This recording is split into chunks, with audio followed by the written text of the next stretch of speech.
জ্ঞানব্যাপী মছজিদক লৈ আদালতৰ তৰফৰ পৰা এক বিশেষ ৰায়দান দিয়া হৈছিল, পূজা অৰ্চনা কৰাৰ অনুমতি দিয়া হৈছিল। আৰু আজিৰ দিনটোত এটা ডাঙৰ খবৰ আহি পৰিছে, কিয়নো জ্ঞানব্যাপী মছজিদত নিশা 2 বজাত পূজা অৰ্চনা কৰা হৈছে।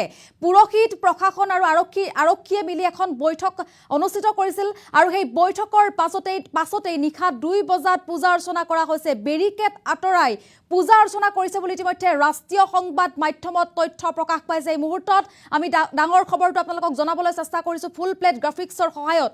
জ্ঞানব্যাপী মছজিদত নিশা 2 বজাত সম্পন্ন হ'ল পূজা অৰ্চনা। এই মুহূৰ্তত এটা ডাঙৰ খবৰ, বেৰিকেড আঁতৰাই পূজা অৰ্চনা কৰিছে ভক্তই। পুৰোহিত, আৰক্ষী আৰু প্ৰশাসনে এখন বৈঠকত মিলিত হৈছিল আৰু সেই বৈঠকৰ পাছতেই গভীৰ নিশা সেই বৈঠকৰ পাছতেই পূজা অৰ্চনা কৰিছে বুলি ইতিমধ্যে ৰাষ্ট্ৰীয় সংবাদ মাধ্যমত তথ্য প্ৰকাশ পাইছে। জ্ঞানব্যাপী মছজিদৰ চৌহদত অৱস্থিত ব্যাকটেখানাত কৰা হৈছে পূজা অৰ্চনা। আদালতৰ ৰায়দান অনুসৰি 7 দিনৰ ভিতৰত পূজা পাতল আৰম্ভ কৰিবলৈ অনুমতি দিয়া হৈছিল, কিন্তু নিশা 2 বজাত ইতিমধ্যে পূজা অৰ্চনা কৰিছে বুলি ৰাষ্ট্ৰীয় সংবাদ মাধ্যমত এই তথ্য প্ৰকাশ পাইছে। পূজা পাতলৰ কোনো ভিডিঅ' এই মুহূৰ্তলৈকে ৰাজহুৱা কৰা নাই, সামাজিক মাধ্যমত কোনো ভিডিঅ' ৰাজহুৱা কৰা নাই। কাশী বিশ্বনাথ ট্ৰাষ্ট বৰ্ডৰ উদ্যোগত পূজা অনুষ্ঠিত হ'ব বুলি বৃহৎ ৰায়দান দিয়া হৈছিল আদালতৰ তৰফৰ পৰা। 30 বছৰৰ পাছত জ্ঞানব্যাপীত পুনৰ আৰম্ভ হ'ব বুলি বৃহৎ ৰায়দান দিছিল আদালতে।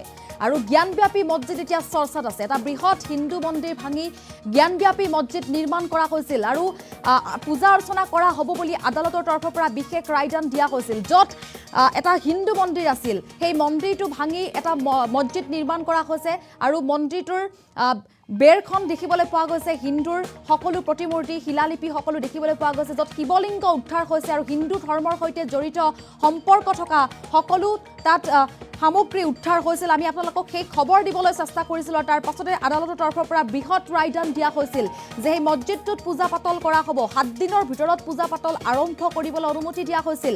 কাশী বিশ্বনাথ ট্ৰাষ্ট বৰ্ডৰ উদ্যোগত অনুষ্ঠিত কৰা হ'ব পূজাই বুলি আদালতে অনুমতি দিছিল আৰু জ্ঞানব্যাপী চৌহদত অৱস্থিত ব্যাকটেখানাত পূজা অৰ্চনা কৰা হ'ব বুলি অনুমতি দিয়াৰ পাছতে নিশা 2 বজাত এখন বৈঠকৰ পাছত পূজা অৰ্চনা হৈছে বুলি ইতিমধ্যে ৰাষ্ট্ৰীয় সংবাদ মাধ্যমত তথ্য প্ৰকাশ কৰা হৈছে। আৰু এই মুহূৰ্তত আমি ডাঙৰ খবৰটো জনাইছোঁ, 30 বছৰ পাছত জ্ঞানব্যাপীত আৰম্ভ হ'ব পূজা অৰ্চনা। কালিৰ দিনটোত সেই ডাঙৰ খবৰটো দিবলৈ চেষ্টা কৰিছিলোঁ। নিষেধাজ্ঞা জাৰি কৰা হৈছিল পূজা অৰ্চনাৰ বাবে। এটা প্ৰকাণ্ড হিন্দু মন্দিৰ ভাঙি এটা মছজিদ নিৰ্মাণ কৰা হৈছিল আৰু বাবৰি মছজিদৰ পাছত জ্ঞানব্যাপী মছজিদটো চৰ্চাত আছিল। আৰু কিয় চৰ্চাত আছিল, ইতিমধ্যে ভূতাত্ত্বিক বিভাগৰ পৰা সেই তথ্য প্ৰকাশ কৰা হৈছিল যে এটা হিন্দু মন্দিৰ ভাঙি এটা মছজিদ নিৰ্মাণ কৰা হৈছে, য'ত হিন্দুৰ শিলালিপি পোৱা গৈছে, হিন্দু ধৰ্মৰ লগত সম্পৰ্ক থকা শিলালিপি পোৱা গৈছে, য'ত বৈজ্ঞানিক পদ্ধতিৰে সকলো অনুসন্ধান কৰিছে আৰু সেই অনুসন্ধানৰ পাছতে ভূতাত্ত্বিক বিভাগৰ তৰফৰ পৰা বিশেষ তথ্য দিয়া হৈছিল। আৰু এই মুহূৰ্তত ডাঙৰ খবৰ আহি পৰিছে ৰাষ্ট্ৰীয় সংবাদ মাধ্যমৰ তৰফৰ পৰা, অৰ্থাৎ আজ তাকে এই খবৰ দিছে। আমি আপোনালোকক এই খবৰ দেখুৱাবলৈ চেষ্টা কৰিম। ইয়াত আপোনালোকে দেখিবলৈ পাইছে ৰাষ্ট্ৰীয় সংবাদ মাধ্যমৰ তৰফৰ পৰা ইয়াত কোৱা হৈছে যে ৰাত 2 बजे हुई ज्ञानव्यापी के ब्याकटेखाने में पूजा हटवाए गए बेरिकेड, অৰ্থাৎ বেৰিকেড আঁতৰাই পূজা অৰ্চনা কৰিছে বুলি ইতিমধ্যে ৰাষ্ট্ৰীয় সংবাদ মাধ্যমৰ তৰফৰ পৰা কোৱা হৈছে আৰু অনুমতি দিয়া হৈছিল আদালতৰ তৰফৰ পৰা যে অতি শীঘ্ৰেই পূজা অৰ্চনা কৰা হ'ব। 7 দিনৰ ভিতৰত পূজা অৰ্চনা কৰিব বুলি ইতিমধ্যে অনুমতি দিয়া হৈছিল আৰু তাৰ পাছতেই ৰাষ্ট্ৰীয় সংবাদ মাধ্যমৰ তৰফৰ পৰা এই বিশেষ তথ্য দিছে যে পূজা অৰ্চনা ইতিমধ্যে কৰা হৈছে। ৰাতি 2 বজাত ইতিমধ্যে পূজা অৰ্চনা হৈ গৈছে। এখন বিশেষ বৈঠকত আছিল আৰু সেই বিশেষ বৈঠকৰ পাছতেই পূজা অৰ্চনা কৰিছে বুলি ইতিমধ্যে ৰাষ্ট্ৰীয় সংবাদ মাধ্যমত এই তথ্য প্ৰকাশ পাইছে। আমি ফুল প্লেট গ্ৰাফিক্স পুনৰবাৰ দিবলৈ চেষ্টা কৰিছোঁ, যিহেতু এই তথ্য জনাই আছোঁ। এই মুহূৰ্তত আমি অসম লাইভ 24ৰ দৰ্শকসকলক তথ্য জনাই আছোঁ আৰু তাৰ পাছতে এতিয়া জ্ঞানব্যাপী মছজিদত নিশা 2 বজাত পূজা অৰ্চনা কৰা হৈছে বুলি তথ্য প্ৰকাশ পাইছে। বেৰিকেড আঁতৰাই পূজা কৰিলে ভক্তসকলে পূজা অৰ্চনা কৰিছে বেৰিকেড আঁতৰাই। প্ৰশাসন, আৰক্ষী আৰু পুৰোহিতসকলৰ গভীৰ নিশা আছিল এখন বৈঠক আৰু সেই বৈঠকৰ পাছত পূজা অৰ্চনা কৰিছে বুলি জানিব পৰা গৈছে আৰু বৈঠকৰ পাছতে জ্ঞানব্যাপী মছজিদৰ চৌহদত অৱস্থিত ব্যাকটেখানাত পূজা অৰ্চনা কৰা হৈছে। আদালতৰ ৰায়দান অনুসৰি 7 দিনৰ ভিতৰত পূজা পাতল কৰা আৰম্ভ কৰিবলৈ অনুমতি দিয়া হৈছিল। আমি যদি সম্ভৱ হয় কালিৰ দিনটোত আদালতৰ তৰফৰ পৰা কি কৈছিল এডভোকেটে, আমাৰ হাতত মন্তব্য আছে, আমি STDৰ লগতে মন্তব্য আপোনালোকৰ মাজলৈ আগবঢ়াইছোঁ।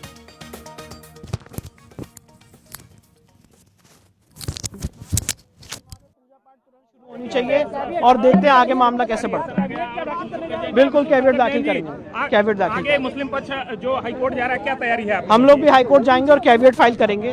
हम भी हाईकोर्ट जाएंगे और कैविएट फाइल करेंगे। हाईकोर्ट अगर इसकी सुनवाई करेगा तो हम लोग वहाँ पे तैयार रहेंगे। पूरी तैयारी है हिंदू पक्ष जी बिल्कुल पूरी तैयारी है।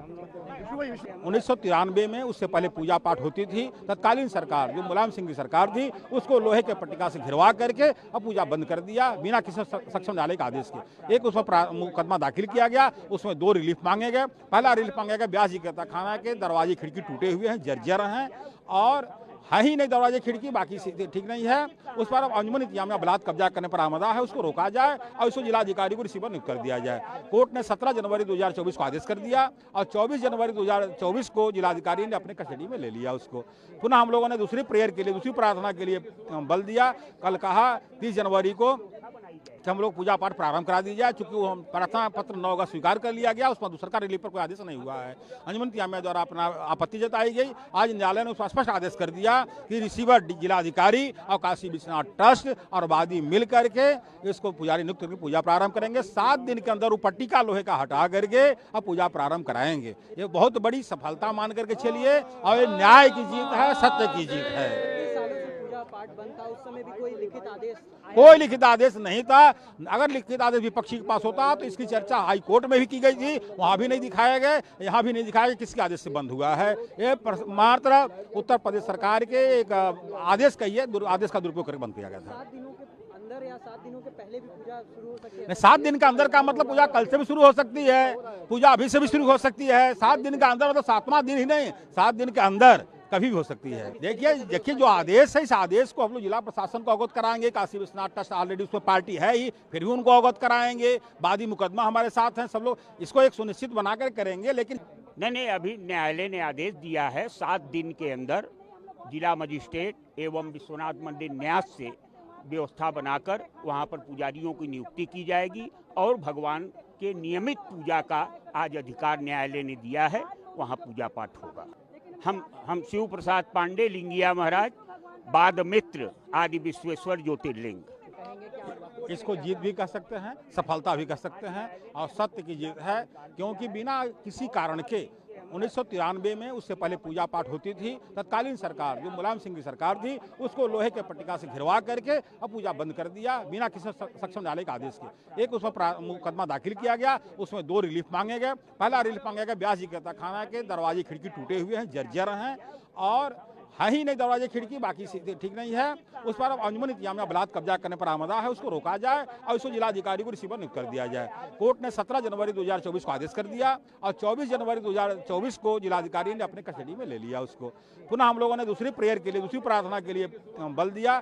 कल कहा 30 जनवरी को कि हम लोग पूजा पाठ प्रारंभ करा दी जाए, चूंकि वो प्रार्थना पत्र 9 अगस्त स्वीकार कर लिया गया, उसमें दूसरा रिलीफ पर कोई आदेश नहीं हुआ है। अंजुमन इंतजामिया द्वारा अपना आपत्ति जताई गई। आज न्यायालय ने उसका स्पष्ट आदेश कर दिया कि रिसीवर जिलाधिकारी और काशी विश्वनाथ ट्रस्ट और वादी मिल करके इसको पुजारी नियुक्त करके पूजा प्रारंभ करेंगे। 7 दिन के अंदर वो पट्टिका लोहे का हटा करके अब पूजा प्रारंभ कराएंगे।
আমি আপোনালোকক জনাইছো এটা ডাঙৰ খবৰ। জ্ঞানব্যাপী মছজিদক লৈ আদালতৰ তৰফৰ পৰা এক বিশেষ ৰায়দান দিয়া হৈছিল। চৰ্চাত যেহেতু বাবৰি মছজিদৰ পাছত জ্ঞানব্যাপী মছজিদ এটা হিন্দু মন্দিৰ ভাঙি প্ৰকাণ্ড এটা হিন্দু মন্দিৰ ভাঙি মছজিদ নিৰ্মাণ কৰা হৈছিল, য'ত হিন্দু ধৰ্মৰ লগত সংগতি থকা বা সম্পৰ্ক থকা শিলালিপি পোৱা গৈছিল, ত্ৰিশূল তাত খোদিত আছে। আমি সেই দৃশ্যাংশ আপোনালোকক দেখুৱাইছোঁ আৰু এটা হিন্দু ধৰ্মৰ মন্দিৰ বুলি আচলতে ইয়াত প্ৰুভড হৈছে, প্ৰমাণ পোৱা গৈছে এইসমূহ দৃশ্যাংশ দেখাৰ পাছতেই। আৰু তাৰ পাছত যেটো চৰ্চাত আছিল জ্ঞানব্যাপী মছজিদটো দাবী কৰিছিল একাংশ লোকে। আৰু ইতিমধ্যে আমি আপোনালোকক জনাবলৈ চেষ্টা কৰিছিলোঁ যে জ্ঞানব্যাপী মছজিদক লৈ এক বিশেষ ৰায়দানৰ পাছতে ক্ষোভ প্ৰকাশ কৰিছিল মুছলমান লোকসকলে। তেওঁলোকে আদালতৰ কাষ চাপিব পাৰি মুছলমান লোকসকলে ইতিমধ্যে মন্তব্য কৰা দেখিবলৈ পোৱা গৈছিল। আমি সেই খবৰ আপোনালোকক কালিৰ দিনটোত দিবলৈ চেষ্টা কৰিছিলোঁ। আৰু আজিৰ দিনটোত এই ডাঙৰ খবৰটো আহি পৰিছে ৰাষ্ট্ৰীয় সংবাদ মাধ্যমৰ তৰফৰ পৰা এটা বিশেষ খবৰ দিয়া হৈছে যে জ্ঞানব্যাপী মছজিদত নিশা 2 বজাত ইতিমধ্যে পূজা অৰ্চনা কৰা হৈ গ'ল। কালিৰ দিনটোত আদালতৰ তৰফৰ পৰা এক বিশেষ ৰায়দান দিয়া হৈছিল যে 7 দিনৰ ভিতৰত জ্ঞানব্যাপী মছজিদত পূজা অৰ্চনা কৰা হ'ব। আৰু আজিৰ দিনটোত এই খবৰটো আপোনালোকক দি আছোঁ যে নিশা 2 বজাত ইতিমধ্যে পূজা অৰ্চনা সম্পূৰ্ণ হৈ গ'ল বুলি ইতিমধ্যে ৰাষ্ট্ৰীয় সংবাদ মাধ্যম আজতকে এই তথ্য প্ৰকাশ কৰিছে। যিহেতু এক চৰ্চাৰ বিষয় হৈ পৰিছে মুছলমান পক্ষই নামাজৰ অনুমতি লাগে বুলি আদালতৰ কাষ চাপিব বুলি মুছলমানৰ লোকসকলে দাবী উত্থাপন কৰিছিল, প্ৰতিবাদো কৰিছিল। আৰু জ্ঞানব্যাপী চৌহদত অৱস্থিত ব্যাক তেখানাত কৰা হ'ব পূজা। এই মুহূৰ্তত আমি আপোনালোকক খবৰটো দি আছোঁ পূজা অৰ্চনা কৰা হ'ব বুলি অনুমতি দিয়া হৈছিল। 30 বছৰ পাছত যে নিষেধাজ্ঞা আছিল সেয়া 30 বছৰ পাছত পুনৰ আৰম্ভ হ'ব পূজা অৰ্চনা বুলি কালিৰ দিনটোত আদালতৰ তৰফৰ পৰা বিশেষ ৰায়দান দিয়া হৈছিল। আৰু জ্ঞানব্যাপী মছজিদক লৈ আদালতৰ ৰায়ৰ বিৰুদ্ধে এতিয়া মুছলমান পক্ষ যাব বুলিও আমি সেই খবৰ আপোনালোকক দিছিলোঁ। উচ্চ ন্যায়ালয়ৰ কাষ চাপিব মুছলমান পক্ষ। জ্ঞানব্যাপী মছজিদক লৈ বৃহৎ ৰায়দান দিছে এতিয়া আদালতে। আৰু জ্ঞানব্যাপী মছজিদত পূজা পাতলৰ অনুমতি 7 দিনৰ ভিতৰত পূজা পাতল আৰম্ভ কৰাৰ অনুমতি প্ৰদান কৰা হৈছিল। আৰু এই প্ৰকাণ্ড হিন্দু মন্দিৰটোত অৰ্থাৎ যেতিয়া মছজিদ নিৰ্মাণ কৰা হৈছিল সকলোবোৰ সামগ্ৰীৰে তেওঁলোকে আৰু কিছু সামগ্ৰী এড কৰি তেওঁলোকে এটা মছজিদ নিৰ্মাণ কৰিছিল। ভূতাত্ত্বিক বিভাগে এই তথ্য প্ৰকাশ কৰিছিল।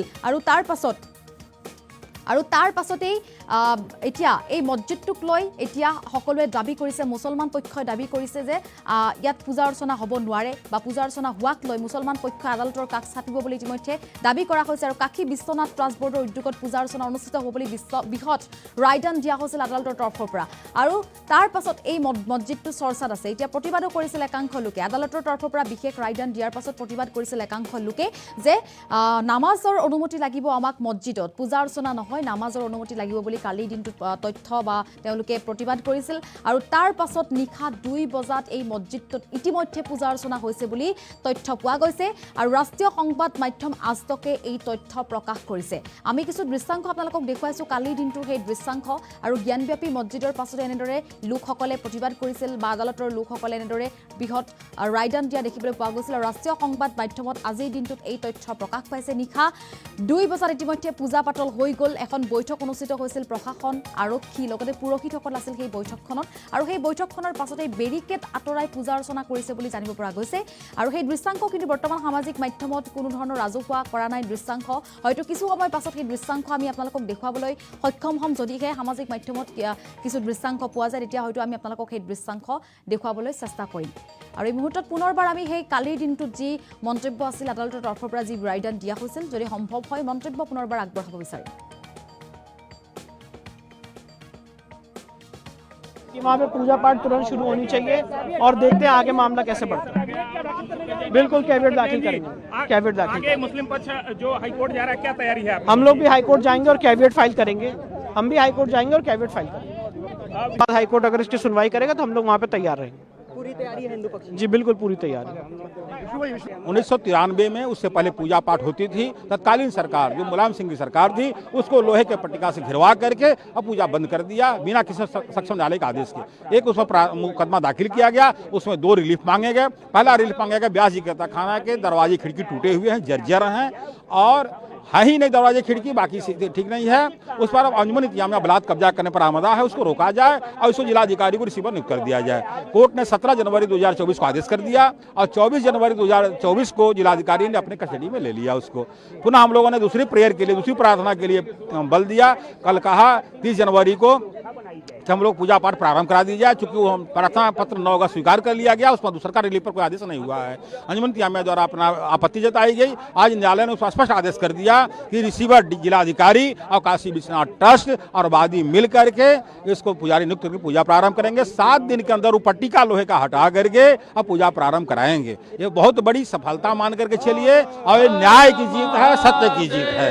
सालों से पूजा पूजा पाठ बंद था, उस समय भी कोई लिखित आदेश कोई लिखित आदेश नहीं था। अगर लिखित आदेश विपक्षी के पास होता तो इसकी चर्चा हाई कोर्ट में भी की गई थी, वहां भी नहीं दिखाया गया, यहाँ भी नहीं दिखाया गया किसके आदेश से बंद हुआ है। ये मात्र उत्तर प्रदेश सरकार के एक आदेश का ही है, आदेश का दुरुपयोग करके बंद किया गया था। 7 दिनों के अंदर या 7 दिनों के पहले भी पूजा शुरू हो सकती है? 7 दिन का अंदर का मतलब पूजा कल से भी शुरू हो सकती है, पूजा अभी से भी शुरू हो सकती है। 7 दिन का अंदर मतलब 7वां दिन ही नहीं, 7 दिन के अंदर कभी भी हो सकती है। देखिए जो आदेश है, इस आदेश को हम लोग जिला प्रशासन को अवगत कराएंगे। काशी विश्वनाथ ट्रस्ट ऑलरेडी उसमें पार्टी है ही, फिर भी उनको अवगत कराएंगे। वादी मुकदमा हमारे साथ हैं, सब लोग इसको एक सुनिश्चित बनाकर करेंगे। लेकिन जो आपने कहा कि कब से हो सकता है, इस पर मैं कहा कि अभी से भी हो सकता है, 7 दिन के अंदर कभी हो सकता है। हमारी पूरी डिमांड है कि वहाँ पे पूजा पाठ तुरंत शुरू होनी चाहिए और देखते हैं आगे मामला कैसे बढ़ता है। बिल्कुल कैविएट दाखिल करेंगे, कैविएट दाखिल। आगे मुस्लिम पक्ष जो हाईकोर्ट जा रहा है, क्या तैयारी है आपकी? हम लोग भी हाईकोर्ट जाएंगे और नहीं, अभी न्यायालय ने आदेश दिया है 7 दिन के अंदर जिला मजिस्ट्रेट एवं विश्वनाथ मंदिर न्यास से व्यवस्था बनाकर वहां पर पुजारियों की नियुक्ति की जाएगी और भगवान के नियमित पूजा का आज अधिकार न्यायालय ने दिया है, वहां पूजा पाठ होगा। हम शिव प्रसाद पांडे, लिंगिया महाराज, बाद मित्र, आदि विश्वेश्वर ज्योतिर्लिंग। इसको जीत भी कह सकते हैं, सफलता भी कह सकते हैं और सत्य की जीत है। क्योंकि बिना किसी कारण के 1993 में, उससे पहले पूजा पाठ होती थी, तत्कालीन सरकार जो मुलायम सिंह की सरकार थी, उसको लोहे के पट्टिका से घिरवा करके अब पूजा बंद कर दिया बिना किसी सक्षम न्यायालय के आदेश के। एक उसमें मुकदमा दाखिल किया गया, उसमें 2 रिलीफ मांगे गए। पहला रिलीफ मांगा गया व्यास जी के तहखाना के दरवाजे खिड़की टूटे हुए हैं, जर्जर हैं और है ही नहीं दरवाजे खिड़की, बाकी ठीक नहीं है। उस पर अब अंजुमन इंतजामिया बलात् कब्जा करने पर आमदा है, उसको रोका जाए और उसको जिलाधिकारी को रिसीवर नियुक्त कर दिया जाए। कोर्ट ने 17 जनवरी 2024 को आदेश कर दिया और 24 जनवरी 2024 को जिलाधिकारी ने अपने कस्टडी में ले लिया उसको। पुनः हम लोगों ने दूसरी प्रेयर के लिए, दूसरी प्रार्थना के लिए बल दिया। कल कहा 30 जनवरी को कि हम लोग पूजा पाठ प्रारंभ करा दी जाए, चूंकि वो हम प्रार्थना पत्र 9 का स्वीकार कर लिया गया, उसमें सरकार रिलीफ पर कोई आदेश नहीं हुआ है। अंजुमन इंतजामिया द्वारा अपना आपत्ति जताई गई। आज न्यायालय ने उसका स्पष्ट आदेश कर दिया कि रिसीवर जिलाधिकारी और काशी विश्वनाथ ट्रस्ट और वादी मिल करके